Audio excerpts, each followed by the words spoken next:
Dans cette vidéo, je vais t'expliquer comment ça se fait que certaines femmes ont une proportion supérieure à d'autres à se projeter avec un beau parleur.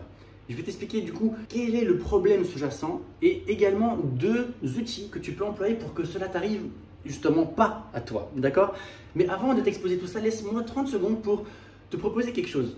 En fait, j'ai créé un canal de diffusion sur Telegram où j'échange quotidiennement avec, aujourd'hui, à l'heure où je te parle, presque 400 femmes déjà qui échangent quotidiennement avec moi. Et j'envoie des podcasts, j'envoie de la valeur, des conseils, des sondages, des statistiques, bref, tout un tas de choses à l'image de ce que je te partage aujourd'hui. Et à côté de ça, ce qui a encore plus de valeur à mes yeux, c'est qu'il y a un groupe d'entraide féminin, exclusivement féminin. Je suis le seul monsieur là-bas, mais je me fais tout petit.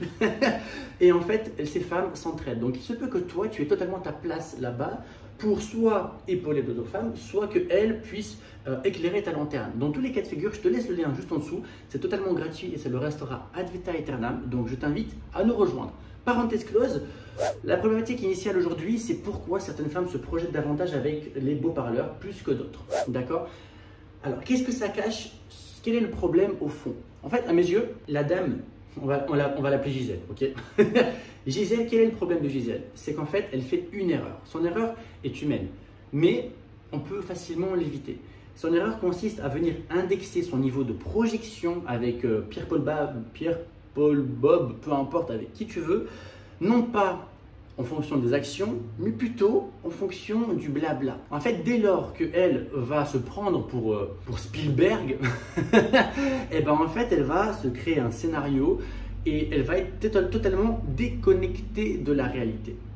Donc, les deux pistes que tu peux employer facilement pour éviter de tomber dans ce Trafalgar, dans ce piège, c'est simplement, premièrement, de rester connecté à la réalité. Alors, comment est-ce que tu fais ça?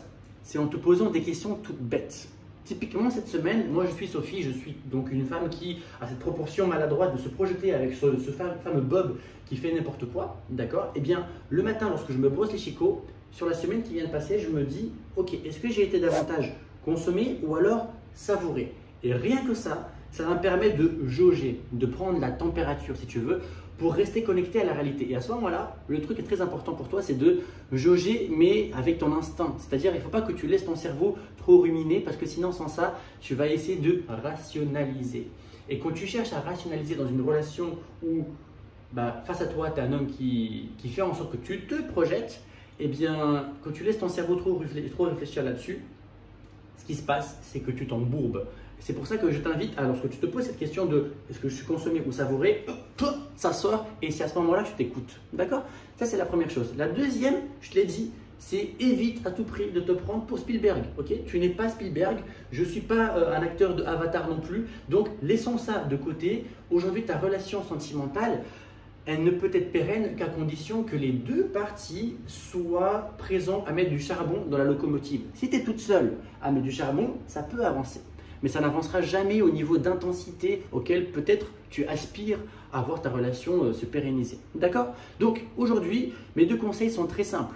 Non, mes trois conseils sont très simples. Le premier, je te récap, je te fais une petite piqûre de rappel. Ça consiste à rejoindre les autres femmes et moi-même sur le canal Telegram. Le lien, encore une fois, est juste en dessous.